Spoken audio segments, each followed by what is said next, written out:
the Washington Watch News Desk. I'm Sarah Holliday with today's top stories. A political debate is heating up in Washington. Tech billionaire Elon Musk, fresh off his exit from the Trump administration, has publicly blasted the president's signature Big Beautiful Bill. He called it a disgusting abomination that could bankrupt the nation. House Speaker Mike Johnson and Majority Leader John Thune were quick to fire back. With all due respect, my friend Elon is terribly wrong about the one big beautiful bill. We had a long conversation yesterday. He and I spoke for, I think, more than 20 minutes on the telephone, and I extolled all the virtues of the bill. And he seemed to understand that. Elon is missing it, okay?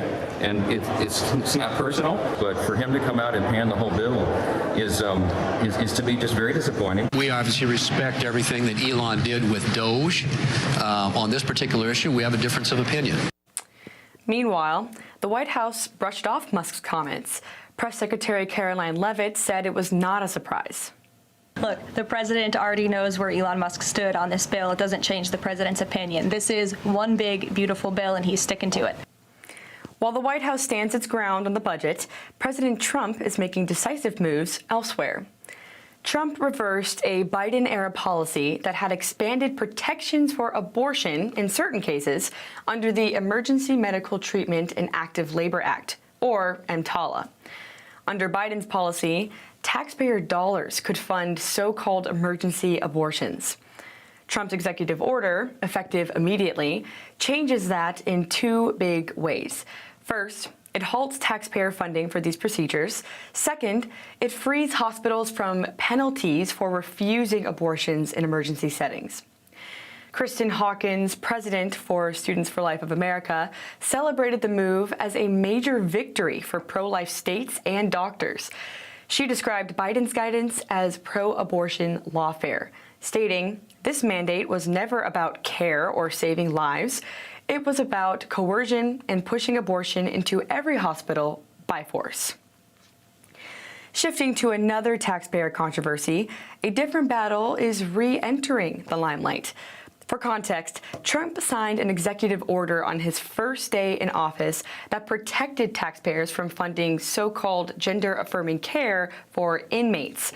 However, a federal judge just ordered the Bureau of Prisons to resume those taxpayer-funded procedures.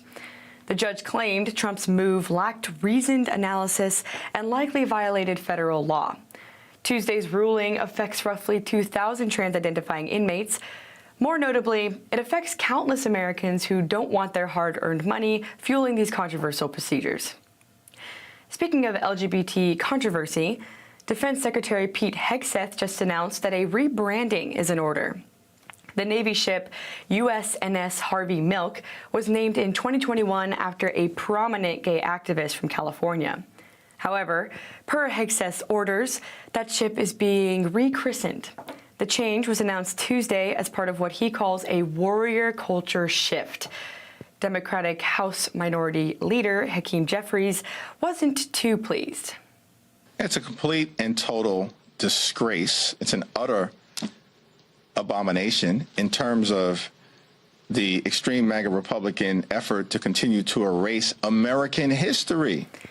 Jeffries went on to call Hegseth the least qualified defense secretary in American history. Senate Minority Leader Chuck Schumer also weighed in. He said Hegseth should be ashamed of himself for what he called disgusting and blatant discrimination. Ultimately, Hegseth's Pentagon has consistently focused on reversing progressive policies. The outcome? The Army, for one, has already surpassed its recruitment goals for the 2025 fiscal year, 4 months ahead of schedule. And Hegseth's most recent move is widely viewed as an effort to replace politically charged namesakes with enduring symbols of military valor and strength. And those are today's headlines. I'm Sarah Holliday. Up next is Washington Watch with Tony Perkins. We're back tomorrow with more stories that matter.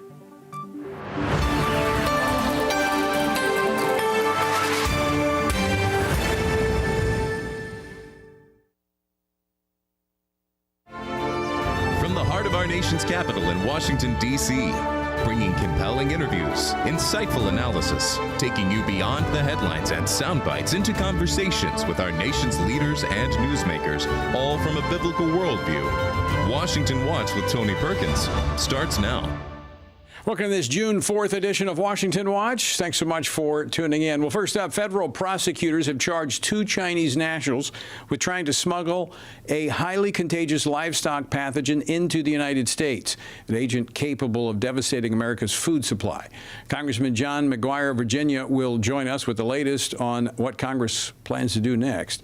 Meanwhile, after missing its annual recruiting targets 3 years in a row, the U.S. Army now claims it has already surpassed its FY 2025 goal with 4 months to spare. What changed? Well, here's a hint. Young men and women who want to defend freedom aren't flocking to pronoun training seminars. They're flocking to those institutions that want to train them to defend freedom. We'll dig into the numbers and the cultural sea change reshaping our nation's military. And on Capitol Hill, the Senate is taking up the reconciliation package, and tucked inside is a headline-grabbing provision, a nationwide school choice tax credit. It's a voucher initiative that allows parents to choose schools and private schools and homeschool options for their kids. Congressman Kevin Kiley from California joins us to explain how it works and whether it can survive the Senate. And Elon Musk isn't exactly smitten with President Trump's self-styled one big, beautiful bill. Musk took to X saying this massive, outrageous, pork-filled congressional spending bill is a disgusting abomination. Shame on those who voted for it. End quote. Well, at the center of the differing views of the one big, beautiful bill is a review of the bill by the Congressional Budget Office. And we're going to talk with Washington Stand's Mark Tapscott about the Congressional Budget Office, their scoring, and their checkered forecasting record. All of that and more coming up on this edition of Washington Watch. Plus, let me remind you, have you taken the challenge? Beginning June the 11th, families across the country are joining FRC's 21-day Family Bible Challenge through the Gospel of Matthew. Daily readings, a study guide, kid-friendly activities, and weekly discussion questions will help every age engage with God's Word together. So if you'd like to take the challenge, text Matthew to 67742. That's Matthew to 67742. Well, yesterday, the FBI unveiled a set of charges against 2 Chinese nationals who allegedly attempted to smuggle a biological pathogen into the U.S. that would damage crops and cattle. Here to discuss this and more, Congressman John McGuire from Virginia. He serves on the House Armed Services Committee. He represents the 5th Congressional District of Virginia. Congressman, welcome back to Washington Watch. Thanks for joining us. Hey, thank you, Tony. It's good to be here. I tell you, China believes that everything can be used as a weapon and everything should be used as a weapon. I got to tell you, my number one goal in Congress is I'm a limited government legislator, but I believe we have to keep our people safe at home and abroad. And we are less safe at home and abroad. If you look at the fentanyl overdose epidemic in our country, it's being produced in China, coming across our southern border and poisoning the American people. And this is just another example of them. You've seen they hack into our technology, our military technology. They bring people here on a birth vacation, so they go back to China, and they have dual citizenship. And this is another example of China going against the American people. Now, this 2 students coming in through in Michigan, what do we know about motive thus far? What were they trying to do? Now, the news reports say that they were just wanting to do research in an educational institution. Do we know any more at this point?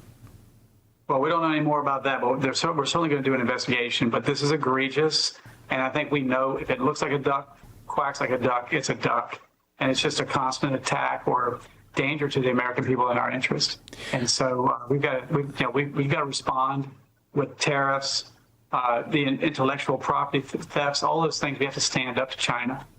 And I think analyzing this, well, we have to determine the motives of these 2 individuals involved. We do have a track record with China trying to infiltrate this country, steal intellectual property. They're constantly at work attacking our infrastructure in different places. So we know that they have bad motives. And is this a further wake-up call, especially when you think in light of COVID, and what came about as a result of that? Absolutely. We need a wake-up call. I cannot understand why people aren't banging pots and pans and making a lot of noise. In my district, as a politician, we knock a lot of doors, and we have lots of conversations. I've knocked on 6 doors in my district where a mother or a father cried with me and prayed with me because their 18, 19, 20-year-old son or daughter is dead because of fentanyl poisoning, for example. And I remember one was a big mansion, a larger home, and they were moving to South Carolina. So I asked them, I said, why are you guys moving to South Carolina?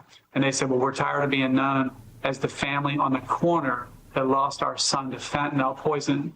And when I knocked the next 2 doors, they reminded me that that house on the corner had an overdose death. And then I've also knocked on folks like a trailer where they don't have a lot of money, where a guy was just, didn't have a lot of money, but all he cared about was his son. And his son is dead. And so China seems to be coming after us in every single way. They're not fair in business. Like they'll produce a product in China, an American product, during the day. And when that company closes its doors, they come in with another crew and they use the same molds and the same equipment to produce a knockoff product. And so I love the idea of America First. I love it that President Trump is bringing manufacturing and supply chains back to the U.S., and I'm just all about that. Congressman McGuire, I know you got to go here in just a moment, but I want to ask you about this. As a Navy veteran, you're a Navy SEAL, the Army surpassing its recruiting goal with 4 months left in the fiscal year. For the last 3 years, they haven't been able to meet it. I mean, this should not come as a surprise to people, but young men and women who want to fight for this country want to join the military, that's their mission, not learning the right pronouns. Absolutely. I love what Pete Hegseth says. No more climate change, no more transgender surgeries. We are here to make our military lethal so that we can protect the American people. And by the way, the Army is going to celebrate 250 years on June 14th. It's going to be a parade, and that's a history that needs to be told, and it's great for recruiting. And like you said, we've reached our recruiting numbers for the Army 4 months early, and we haven't even gotten into the most productive months for recruiting this year yet. So we're on the way. What a difference having President Trump in the White House makes. And by the way, if you're on a basketball team and you hate your basketball team, you're going to lose. America First, we have a great country. People need to be taught patriotism. Our Judeo-Christian values need to be taught, and we have an incredible country, and I don't know if you can make it, but I hope you'll make it to that parade. Final question for you, Congressman McGuire. You're on the Armed Services Committee. You're a veteran of the Navy. You've seen what happens with the woke policies of the Biden administration, of the Obama administration. Can this be reprogrammed? Can we redo and fix the damage that has been done in these 4 years? Well, I got to tell you, as a sniper instructor in the Navy SEALs, if you would have hit me with a baseball bat, I would not have missed that shot. By the grace of God, we got President Trump back in the White House. And it didn't take him 4 years to secure that border. He did it in 4 weeks.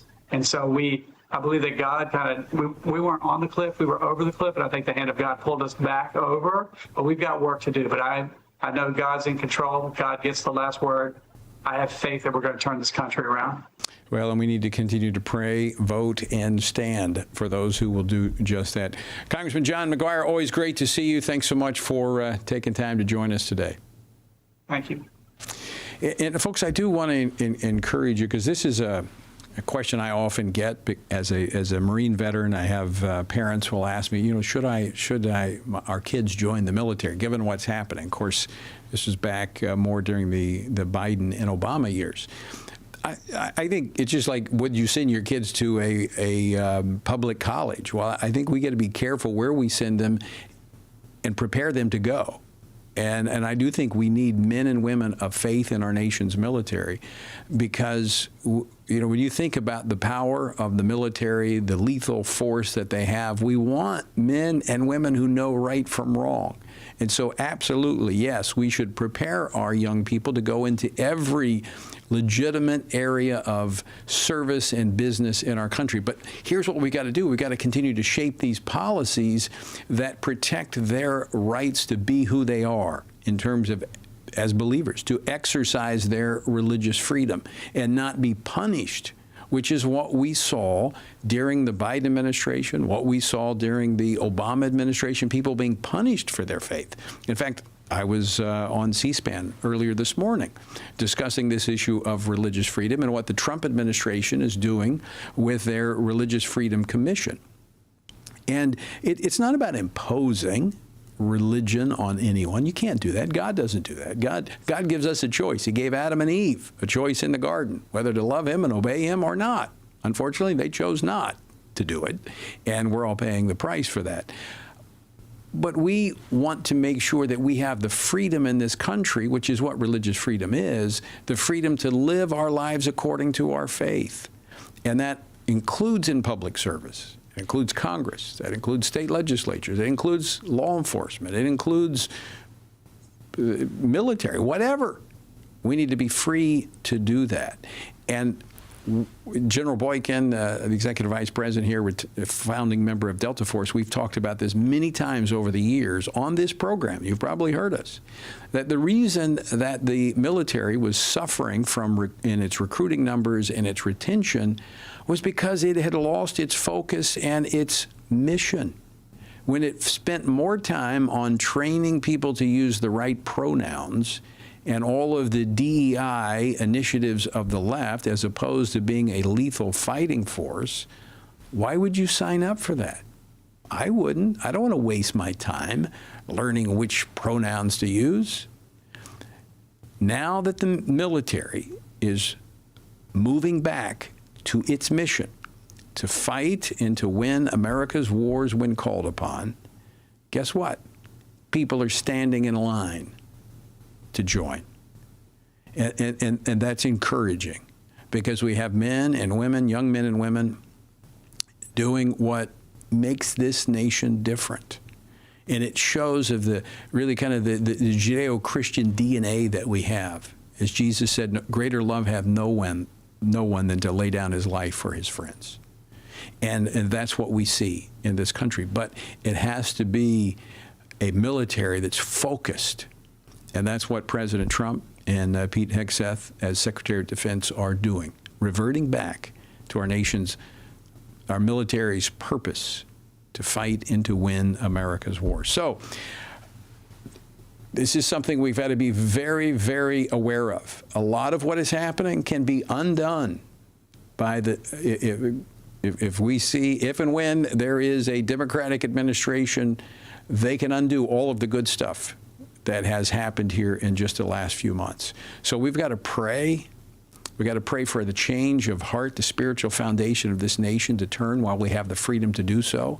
We need to vote to keep men and women and bring more into office that will stand for biblical truth and righteousness. And then right where you are, right where I am, the opportunities we have, we need to stand for that truth. All right, coming up next, President Trump's One Big Beautiful Bill contains a provision which would make school choice more accessible to parents across the nation. I'm going to speak with California Congressman Kevin Kiley on this very topic when we get back. So don't go away.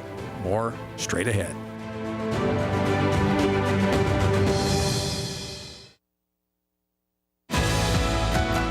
Hello, I'm Tony Perkins, and we're here in Jerusalem, the city of King David. And I'm excited to announce the launch of our Family Bible Challenge to read through the Gospel of Matthew. Now, this 21-day challenge begins on June the 11th, and it's a part of our Stand on the Word Bible reading plan. It's in bite-sized readings. It takes about 10 to 15 minutes a day, and we provide a toolbox full of resources to help you along the journey, including a study guide titled Matthew, the King and His Kingdom. We also provide downloadable resources such as age-appropriate questions to engage children, and we have a variety of family-friendly projects as well as this. Listen, a coloring book, coloring pages about the life of Jesus for the younger kids and your grandkids. Think about it. What could be a better summer activity than to go on a journey through the life of Jesus as a family? Just think what God could do in the lives of your loved ones as they read Matthew. Unforgettable stories about the greater Son of David, Jesus, the Messiah. I hope you'll join us for our Family Bible Challenge beginning June the 11th. Text the word Matthew to 67742. I hope you'll join us.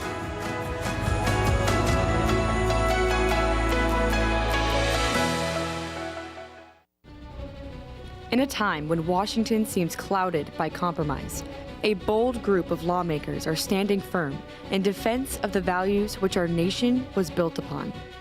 At FRC Action's 100% Awards, 171 members of Congress were honored for voting 100% in line with policies that promote faith, family, and freedom. Faith and family made our country, it's the foundation that made our country not only great, but good. The values that make America, faith, family, hard work, personal responsibility. I mean, that to me is the heart of FRC, and grateful for everything that they do. It's very important for us to have organizations such as FRC. First of all, I think it keeps us grounded, in addition to which the issues that you champion are issues that we should all be championing. FRC is very, very good at honing in on those things that really affect Christians' lives. Also, working with members of Congress, too, to make sure that those values are instilled in the legislation that we create. Having the Family Research Council to guide us is critically important to being able to do the right thing consistently. These lawmakers have drawn the line, not just in policy, but in principle. This is more than politics. This is conviction in action. Visit frcaction.org for more information on how you too can make a difference.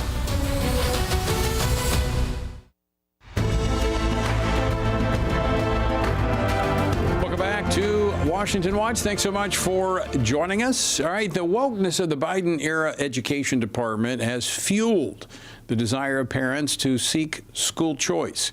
And it's no surprise to see tucked in President Trump's One Big Beautiful Bill, a provision that creates a voucher program that finances private and homeschool education. How exactly would it work? Well, here to discuss this, Congressman Kevin Kiley, who serves on the House Education Workforce Committee, where he is chairman of the subcommittee on early childhood, elementary, and secondary education. He represents the 3rd Congressional District of California. Congressman Kiley, welcome back to Washington Watch. Thanks for joining us. Of course. Thanks for having me. So this is something you've actually been championing. You want to see the expansion of charter schools as well. Walk us through this provision that is, it appears to be modeled after legislation that started in Arizona back in, I think, 1997 by former Congressman Trent Franks. But it really takes private money to expand these opportunities for kids to private and homeschool education. That's correct. Exactly. So this is based on a bill that I sponsored called the ECCA, Educational Choice for Children Act. And the idea here is to catalyze a school choice revolution across the country and bring school choice even to states like mine, California, that have done everything they possibly can to restrict it. So the bill, and as you mentioned, this is now part of the Big Beautiful Bill, or H.R. 1, which has passed the House now. And we expect to be signed into law before too long. What it does is it establishes a tax credit for donations to scholarship granting organizations. It's 100% tax credit. And so then these scholarship granting organizations will use those funds to provide scholarships for students to attend a private school of their choice. It funds those credits up to the level of $5 billion that they can be claimed across the country. We estimate, and then it continues for 4 years. We estimate that'll mean getting 2 million kids a private school choice across the country. And then, as you mentioned, I'm also advocating for inclusion of a bill I've sponsored called the High Quality Charter School Act, which is going to do something similar for charter schools by potentially tripling the number of students attending charter schools nationwide. So this in particular helps states like yours in California that, unlike many of the red states that are adopting very similar provisions, as I mentioned, this first started in Arizona about 30 years ago. I introduced it when I was in the legislature in Louisiana, but back then we weren't quite at the point we are now. Louisiana has something very similar today. This well, first, I want to go to something that the critics say in the educational establishment, saying it's taking dollars away from programs that would strengthen all schools, expand access to early childhood education, make sure that our kids have access to mental health counselors and to other mental health supports. How does providing opportunity for kids through private donations into these scholarship funds take anything away from other education? Well, it doesn't. In fact, it's just the opposite. And the idea that more money will improve student outcomes necessarily has been completely debunked. Under the Biden administration, we increased education spending by $200 billion, and yet student test scores have plummeted. There's been an inverse relationship. California spends a ton of money on education, and it has some of the worst outcomes in the country. But what really does make a difference is giving families options and giving them and giving schools an incentive to offer a high quality product. So what they're afraid of is competition. That's right, exactly. Well, they're afraid of it, but also what we see when the competition does occur is it actually lifts all boats, because then the other schools in the area have to offer a higher quality product. Now, it has a $5 billion cap. I mean, I think there's going to be a lot of interest in this for again, this is people who get a tax deduction by giving money to these scholarship funds. Now, people would argue, well, that's money that people would pay taxes on. Yes, but we're improving education, we're improving the workforce, and we're doing it through the private sector, and this is not a government-created plan. These are private sector, private education. So, I mean, this looks like a win-win. Oh, absolutely. And, when a child is being educated at a private school, then that's no longer a cost to the public school system either. So, at the end of the day, what we're doing is we're allowing parents and families to have a greater amount of control over how their share of education spending is used. And it does it in a way that actually will have broad system-wide effects in terms of improving the quality of education for everyone. And will this not, correct me if I'm wrong, but as we go into states where we have failing education systems and we have students that their parents don't have the resources, this opens the door for them. Absolutely. This, right now we have private schools across the country, but only those who have means generally can attend them. But what this bill does is it opens that opportunity up to everyone. So the Democrats who are opposing this bill and calling it some sort of voucher system or claiming that it's harming the public education system, what they're really defending is making school choice the exclusive province of the wealthy. What we want to do is open up that opportunity to everyone. All right, so walk us through the legislative process. What are you hearing from members of the Senate? Is this a provision? I know they've been kind of going through like a cafeteria line saying, I like this, I don't like this. What are they saying about this provision?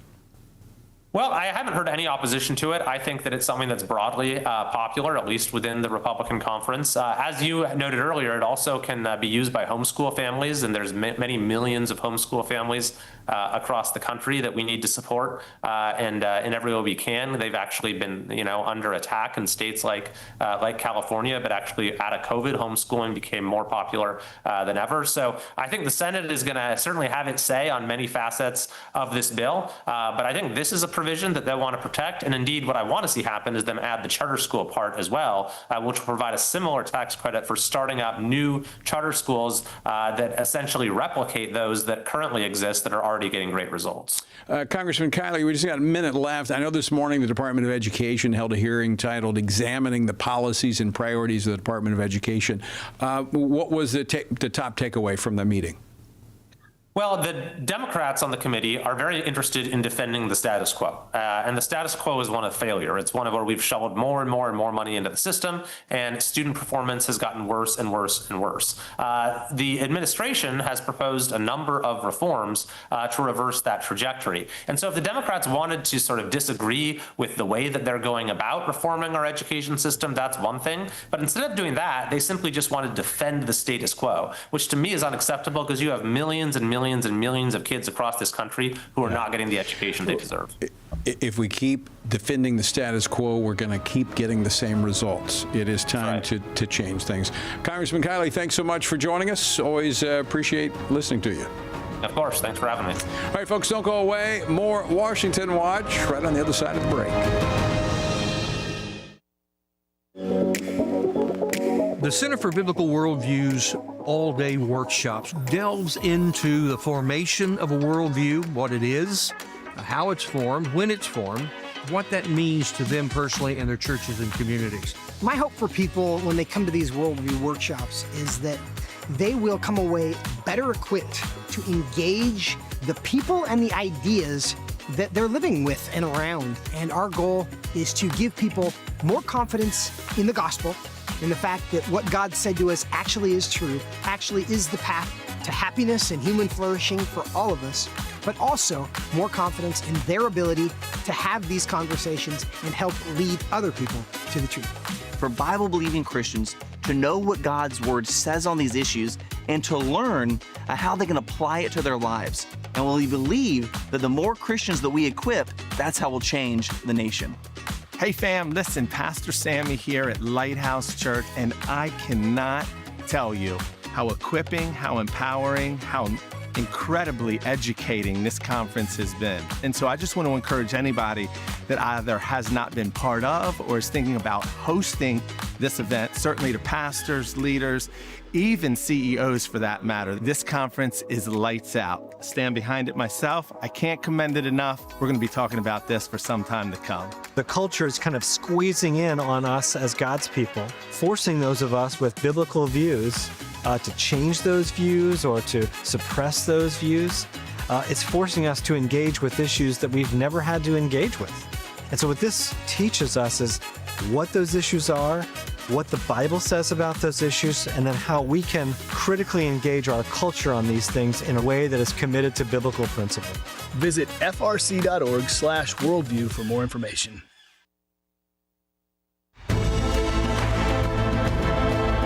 Welcome back to Washington Watch. Be sure and check out the website, TonyPerkins.com. Better yet, download the Stand Firm app. Lots of resources there for you, including access to Washington Stand. That is FRC's news and commentary from a biblical perspective.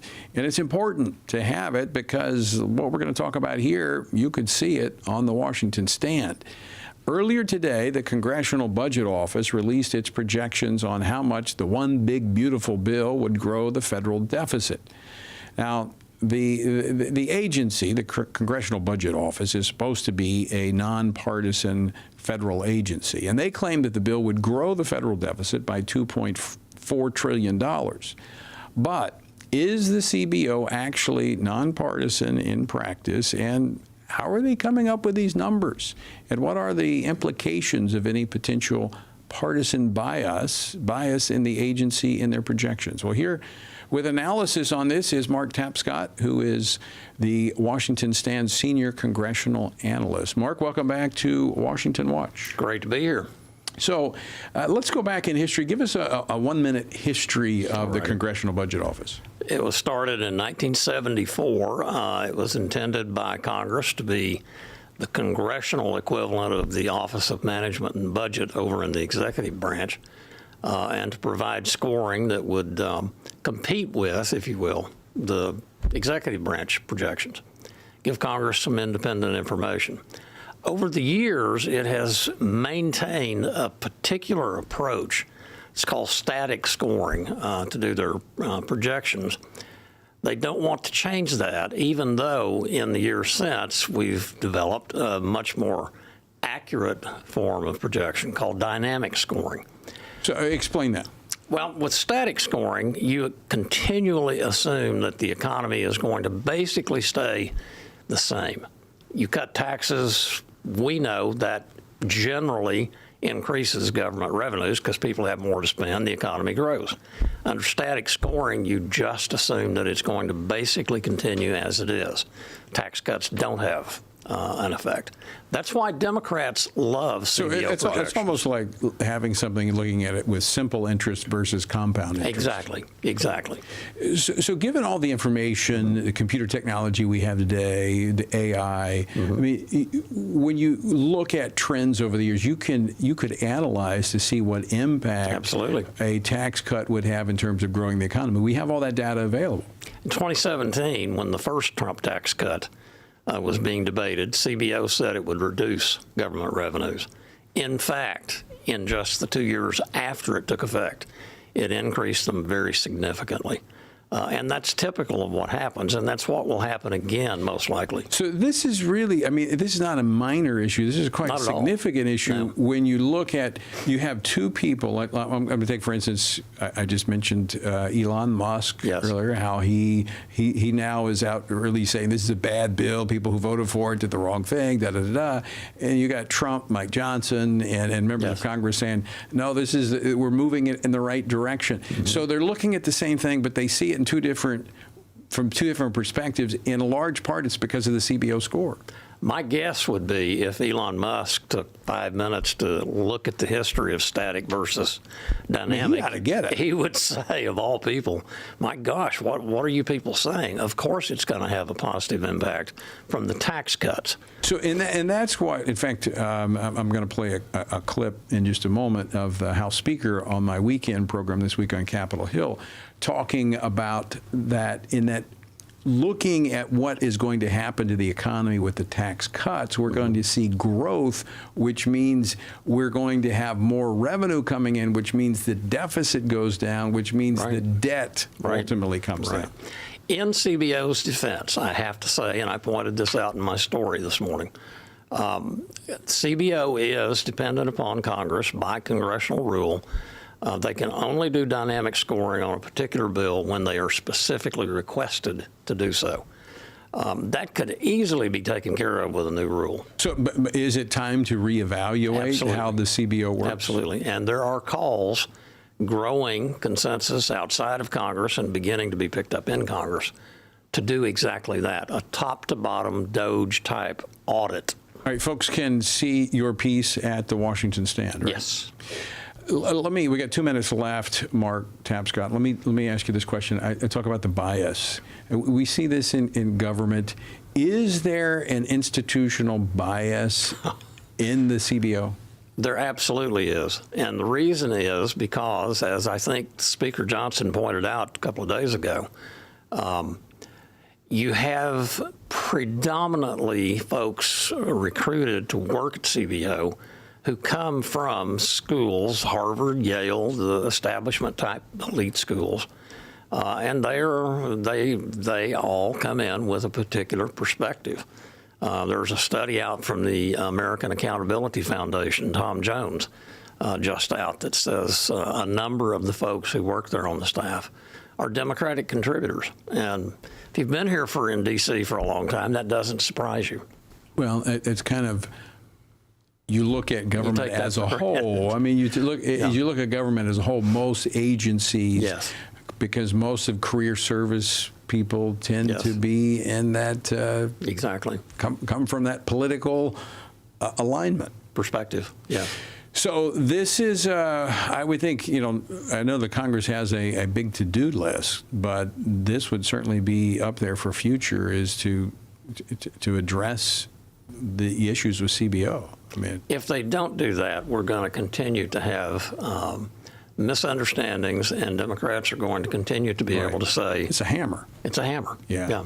And it divides the conservatives. It needs to be fixed. Yeah. Mark Tapscott, always great to see you. Thanks so much for coming in today.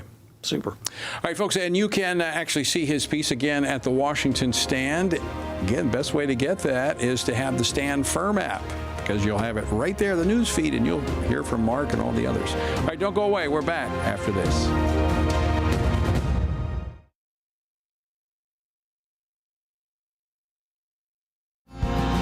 Family Research Council is committed to advancing faith, family, and freedom from the East Coast to the West. So FRC is going to Southern California for this year's Pray, Vote, Stand Summit, October 17th and 18th at Calvary Chapel, Chino Hills. Join us for this powerful gathering of Christians desiring cultural renewal and spiritual revival. The Pray, Vote, Stand Summit brings together Christian leaders, issue experts, and government officials for a time of prayer, inspiration, and action. Together, we will seek God's guidance for our nation and engage in meaningful discussions on the intersection of faith, government, and culture. If the spiritual foundations and the cultural walls of our nation are to be rebuilt, we all have a role to play. May we each find our place on the wall as we build for biblical truth. Register now at prayvotestand.org. That's prayvotestand.org. Jennifer, it's so exciting to be here with you today talking about our new book, Embracing God's Design. Who is actually going to benefit from reading this book in your view? There's so many different audiences that can benefit. The first one are counselors themselves, right? Because we have some material in there where we really address the gender dysphoria diagnosis and what is wrong with it. We have information for people who are wanting to go back to embracing God's design for their life. This is really magical to have the therapist and the individual who suffered come together and write about why this is happening and why we're seeing this. And we brought all of that experience to the table. We want to see people walking in the fullness of who God has called them to be and not a false identity. Order today at embracethedesign.com. How should Christians think about the thorny issues shaping our culture? How should Christians address deceitful ideas like transgenderism, critical theory, or assisted suicide?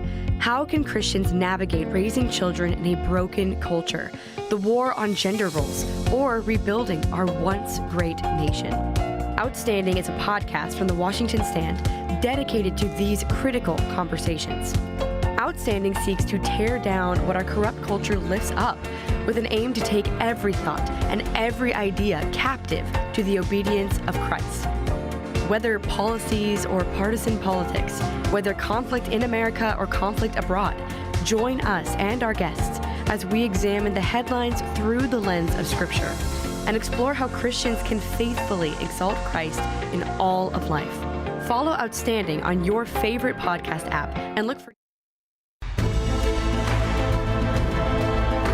All right, welcome back to Washington Watch. Thanks so much for joining us. All right, our word for today comes from Nehemiah 9, where the people, freshly humbled by confession, rise to celebrate God's greatness. Stand up and bless the Lord, your God, from everlasting to everlasting.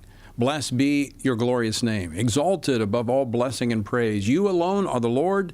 You made the heavens, the highest heavens, and all their host, the earth and everything on it, the sea and all that is in them.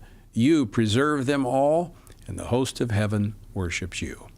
Their praise identifies four unshakable truths. God is God alone. God is the creator of all things. God is the sustainer of all things. God is the one to be worshiped. Now notice the order. First, they magnified God, his character, his power, his exclusivity. Then throughout the rest of the chapter, they recount his faithfulness across their history. Adoration precedes reflection, and praise reframes perspective. When we fix our eyes on who God really is, we can trust what God has done and what he will do. So begin your day the same way. Before rehearsing needs or failures, stand up, heart and voice, and bless the Lord from everlasting to everlasting. To join us on our journey through the Bible, text Bible to 67742. Well, Senate Republicans met earlier this afternoon. In fact, I think they're still meeting to discuss with President Trump his one big, beautiful bill, kicking off what the GOP hopes will be a month-long sprint that will end with the president's signature on July the 4th. Now, there's been a lot that has been said over the last 2 weeks since it passed through the House, and they've got a lot to navigate through. And a key concern has been that's been expressed is that the need for more cuts Well, before Congress returned this week, I discussed some of the more nuanced elements of the bill with House Speaker Mike Johnson on our weekend program this week on Capitol Hill. And because of all that's being said today, in fact, I was on the Hill earlier today meeting with the Speaker and others, I'd like to share part of that discussion with you before I go to our next guest. So here's part of that conversation from this weekend. This week, you laid out a way forward to kind of satisfy that appetite for cuts with codifying some of the DOGE recommendations.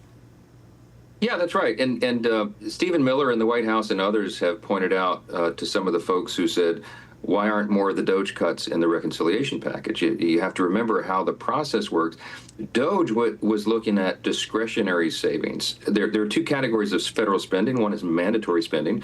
One is discretionary. The reconciliation package is dealing with the first category and not the latter. So it was not possible, literally under the rules of the Senate, for us to put DOGE cuts in large measure in the reconciliation package. So that means it has to be a separate instrument. The way it works is that the White House sends to us a rescissions package, rescinding, basically clawing back money that Congress had already appropriated but was misspent in a number of ways. We've been waiting on those calculations. It took a while to do it. Remember, I mean, there was no playbook for what Elon Musk and DOGE were doing. They didn't have a set of procedures to follow. They had to create them as they went. So they had to qualify and then quantify, and now we're ready to codify the changes. So I'm heartened to know that on Tuesday of this next week, the White House will send us the first of what we believe will be several rescissions packages. And this one, everybody's heard by now, is more than $9 billion. And it goes after some of the fraud, waste, and abuse. And I think that's a really important step. Yeah, I think as the White House has noted in this first rescissions package, we'll be looking at cuts to USAID as well as cuts to NPR and PBS. Yeah, that's right. And a lot of analysis has gone into this, and there's a lot of public scrutiny, rightfully, that has been applied to this. I mean, this is one of the things that's so revolutionary about what DOGE has accomplished, what Elon accomplished with his efforts. And you know, this week on Friday was his last day in office and in his position at DOGE. But the work will go forward and continue, because what he's done is he's brought a spotlight into these agencies, into these bureaucracies that we were never able to see. We got a perspective on it that Congress was never allowed because the bureaucracy was hiding so much data. I mean, Tony, we didn't know, obviously, that Congress was funding transgender operas in Peru and all these other crazy things that were happening under USAID. Elon found it because he cracked the code. He got inside the belly of the beast with his algorithms, and he uncovered it. And we've got to wipe it out. And so this is the first of many steps forward to bring more accountability and efficiency and effectiveness to government spending. Elon Musk's tenure as special government employee officially ended on Friday, and he announced his departure from the Department of Government Efficiency earlier in the week. But before he did this interview last weekend with CBS. I was disappointed to see the massive spending bill, frankly, which increases the budget deficit, not just decrease it, and undermines the work that the DOGE team is doing. I think a bill can be big or it can be beautiful, but I don't know if it can be both. My personal opinion. Mr. Speaker, can something be both big and beautiful? And of course, I'm referring to legislation. Yes, of course it can. As soon as I saw that interview several days ago, I sent a long text message to my good friend Elon to explain to him and make sure that he understands that he was looking at analysis of the bill that was not accurate, right? Everybody's been talking about the CBO analysis of in the Joint Tax Committee of our bill. The CBO is historically inaccurate. It's run by Democrats. There was an analysis that came out a few weeks ago where it showed that 84% of the number crunchers at the Congressional Budget Office are partisan Democrats. They're donors to people like Bernie Sanders and Elizabeth Warren. They're not going to give us a fair score. But the important thing to remember about this is that they do not use dynamic scoring. They use static scoring. In layman's terms, all that means is they don't give us any credit for the growth. Tony, the big, beautiful bill is going to be jet fuel to the U.S. economy. It is a pro-growth economy builder. It's going to lower tax rates, lower regulations, incentivize U.S. manufacturing again. When that happens, we know what will be the effect. We already did this in the first Trump administration, had the greatest economy in the history of the world after the first 2 years, because we cut taxes and cut regulations. Now we're doing it on steroids. So the tremendous growth that will be achieved by this is being totally discounted by CBO. They're saying it will add to the deficit. It's not true. By our calculations, we're going to reduce the deficit because of all the growth that will be stimulated. Just watch and see. The critics are going to be wrong. And I wanted to make sure Elon understood that. This is not a spending bill, right? Look, I understand. Look, we've had a lot of challenges over the years with legacy media, but we still have challenges even with conservative platforms. I mean, Elon Musk has a huge platform when you look at X, and you know, the business and government doesn't function the same way. Now, can we improve government? And I think you gave tremendous attaboys to him in the last segment in what Doge has accomplished. But there is still an understanding that there are some aspects of government that just doesn't work like business. Well, that's right. And we ought to endeavor to try to make government work more like a business, but it's just simply two different animals. So we need to bring those principles to bear. We need to bring good financial stewardship. We need to restore fiscal sanity. Doge has taken us a long way in that direction, but that effort will continue. The Republicans are in charge right now. We're the fiscal conservatives, the fiscally responsible people, and we are going to whittle down the nation's debt and get us back on sound footing. But we've got to do it one step at a time. And I'm really proud of this product, and I think a lot of the analysis is completely off, and it will be proven and shown to be true in the days ahead. All right, that was my conversation with House Speaker Mike Johnson over the weekend on my weekend program, This Week on Capitol Hill, that airs on the Salem Radio Network. Well, at this very moment, as I mentioned a few moments ago, President Trump is meeting with Republican senators on the Finance Committee in an effort to rally more support for the big beautiful bill in the Senate. Here with me now to discuss the president's involvement in the process and where things stand, Phil Wegman, the White House correspondent for Real Clear Politics. Phil, welcome back to Washington Watch. Thanks for joining us today. Thanks for having me, and keep a close eye on the Senate Finance Committee because there's a number of Republicans, Ron Johnson, Rand Paul, and Susan Collins, if I'm not mistaken, who have already signaled their displeasure with this one big beautiful bill. I would love to be a fly on the wall of that meeting between President Trump and that coalition today. Well, I don't think you have to be a fly on the wall to hear some of the things coming out of the White House today, especially as it pertains to Elon Musk's new opposition to the bill and probing. And in effect, I think Axios has reported on this. A lot of his opposition is now due to the actual cuts that are in the bill that cut the electric vehicle subsidies. And that is not something that is surprising. Fiscal hawks on Capitol Hill right now, they know that Elon Musk has a business to run. And of course, like any business, he would like a subsidy that benefits his bottom line. But in this case, they see this as someone stepping forward and giving them a bit of breathing room. Because what Elon Musk has done by calling this one big beautiful bill an abomination is he has slowed the steady drumbeat out of White House to pass this thing as quickly as possible. Those senators that I mentioned just a second ago, with the exception of Collins, who likely opposes this bill because of changes to Medicaid, they want to see a more fiscally conservative package at the end of all of this. And if you have Elon Musk, who very much was almost in sort of a bromance, that was the word of Sean Hannity of Fox News to describe Elon Musk and Donald Trump. You have someone who's so close to Donald Trump, a former senior White House official, now trashing the bill. Well, that gives them a bit more room to operate to try and make changes. Yeah, I think that bromance is over. There's a breakup that's coming there. So there's a time here. There's a timeline in which they're working on. So far, they've met the deadlines. This one, I think, is going to be a little more of a challenge. They want it on the president's desk by the July 4th date. But there's also a backdrop here to the fiscal cliff that's coming with the debt ceiling. How's that going to factor in?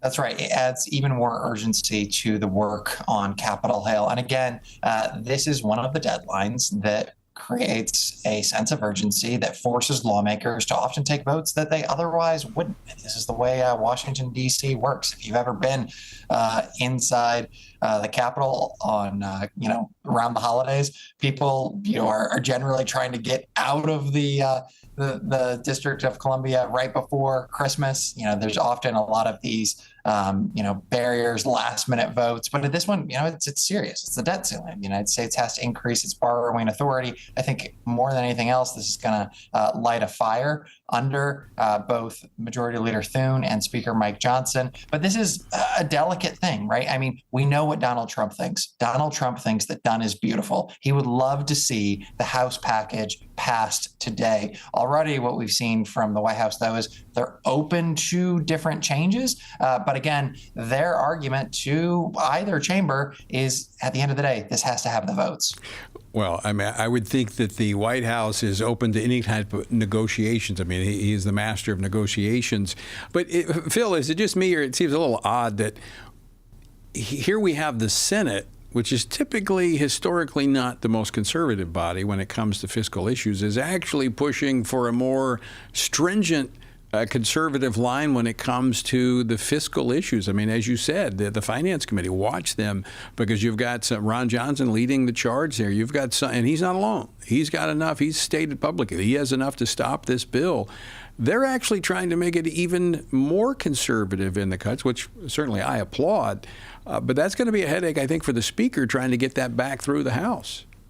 It's a bit ironic, isn't it? Because so often you see the House of Representatives respond to public pressure. They're elected every 2 years. The Senate, it's supposed to be the cooling chamber of a Democratic fervor. And in this case, what we see from a lot of these Republican senators, at least 3 or 4 at this point, I think there's half a dozen who have expressed qualms with the House version of the bill, is that they want to see more cuts.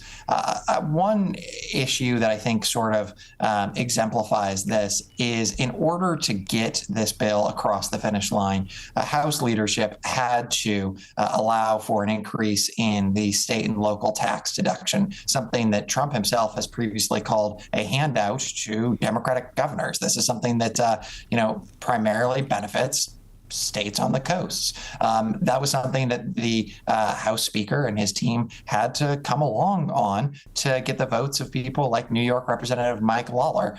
In the Senate, though, there's not a lot of blue state senators who are Republicans. Instead, these are guys, many of who might have a bit of a Tea Party resume, and they are serious, and they have told their constituents that they're serious about, getting rid of debt and deficits. And so that's why I actually think that this Elon Musk rebuke is more significant. We can question his motivations here, but I was talking to one Senate aide who told me, more than anything, this encourages us to lock in. So I think you're right. We have a separate conversation about what really prompted Elon to raise this, but it's a smokescreen. It's a cover for others to say, hey, wait a minute.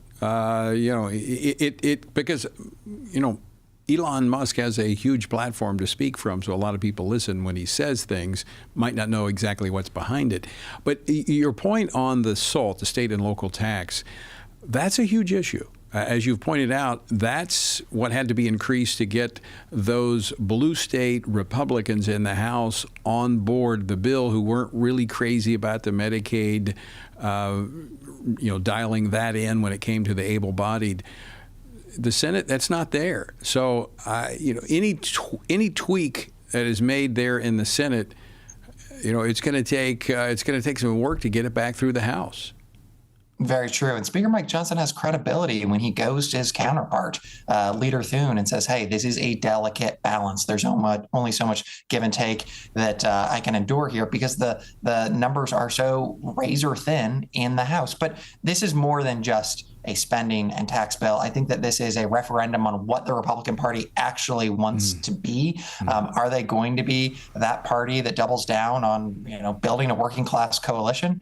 Or are we going to see them sort of make those appeals to blue collar voters, but in a more Tea Party vein? We're going to learn a lot about the nature of the Republican Party as this thing makes its way through. That's a really good observation, Phil. I think you're absolutely right. This is kind of a defining moment. Phil Wagman, always great to see you. Thanks so much for taking time to come on the program today. Thank you, sir. All right, Phil Wagman with Real Clear Politics. All right, folks, another reason to be praying. We got a lot to pray about. All right. Until next time, I leave you with the encouraging words the Apostle Paul says, when you've done everything you could do, when you've prayed, prepared, and taken your stand, by all means, keep standing. Washington Watch with Tony Perkins is brought to you by Family Research Council and is entirely listener-supported. Portions of the show discussing candidates are brought to you by Family Research Council Action. For more information on anything you heard today, or to find out how you can partner with us in our ongoing efforts to promote faith, family, and freedom, visit TonyPerkins.com.